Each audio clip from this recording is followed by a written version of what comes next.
नमस्कार दोस्तों, स्वागत है आपका हिस्टोरिकल होरिजन पर। आज हम एक ऐसी जगह की यात्रा करने वाले हैं जिसका नाम सुनकर हर हिंदुस्तानी का सीना गर्व से चौड़ा हो जाता है। हिंद महासागर के बीचों बीच बसा एक ऐसा टापू जिसे पूरी दुनिया आज अंडमान निकोबार के नाम से जानती है। लेकिन कभी ये टापू मौत की सज़ा का प्रतीक हुआ करता था, जहाँ सूरज की किरणें भी कैदियों की आंखों तक नहीं पहुंचती थी। ये है काला पानी की सज़ा का प्रतीक सेल्युलर जेल। भारत की आज़ादी का वो अध्याय जो खून और आंसुओं से लिखा गया था। इस जेल का नाम सेल्युलर इसलिए पड़ा क्योंकि इसकी रचना सेल्स यानी कोठरियों के आधार पर की गई थी। ये एक विशाल 7 पंखों वाली इमारत है जिसके बीच में एक टावर है जो हर पंख पर नज़र रखता था। इस जेल को ब्रिटिश सरकार ने बनवाया था।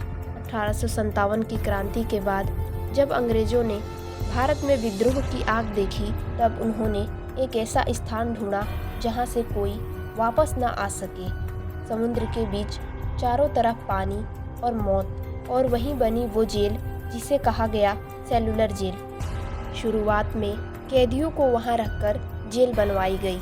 असली सेल्युलर जेल का निर्माण 1896 से 1906 के बीच में हुआ था। हर कैदी को अलग अलग कोठरी में बंद किया जाता था ताकि कोई किसी से बात ना कर सके। इस जेल में सिर्फ आम अपराधी नहीं बल्कि भारत के सबसे बड़े स्वतंत्रता सेनानी रखे गए थे।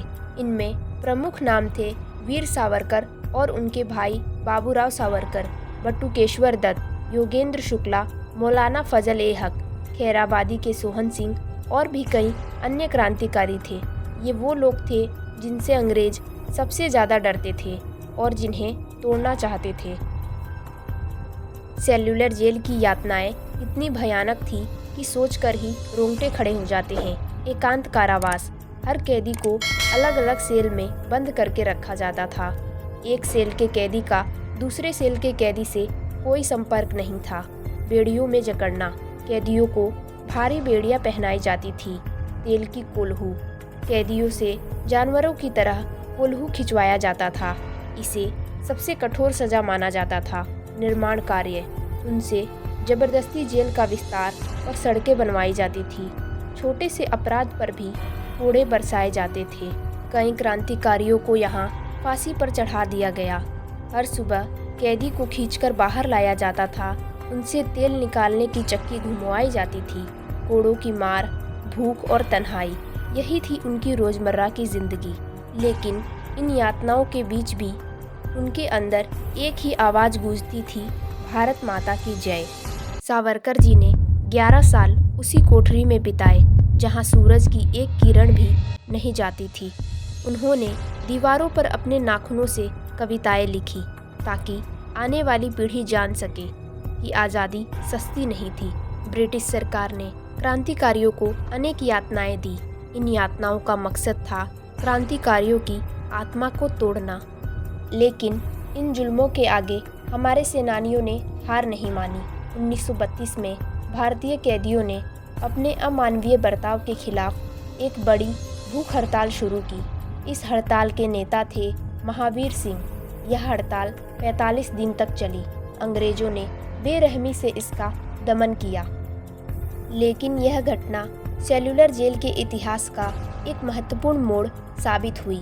महात्मा गांधी और रविंद्र टैगोर जैसे नेताओं के विरोध के बाद अंग्रेजों को 1937-38 के आसपास जेल के कैदियों को मुख्य भूमि में वापस भेजना शुरू करना पड़ा।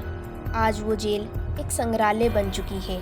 दीवारें अब भी खामोश है, लेकिन अगर ध्यान से सुनो तो लगता है जैसे किसी की पुकार अब भी गूंज रही हो।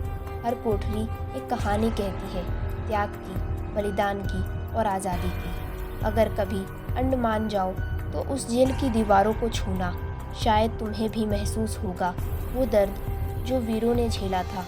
सेल्युलर जेल की हर ईंट गवाही देती है, देश के लिए जान देने वाले कभी मरते नहीं, वो बस इतिहास के पन्नों में अमर हो जाते हैं। अगर आपको ये वीडियो पसंद आई तो लाइक करें, शेयर करें और कमेंट करना ना भूलें। अगला वीडियो किस टॉपिक पर लाएं ये भी बताएं। ऐसे ही ऐतिहासिक रहस्यों के लिए देखते रहिए हिस्टोरिकल हॉरिजन्स को, जहां इतिहास बोलेगा और रहस्य जागेगा। जय हिंद, जय क्रांतिकारी।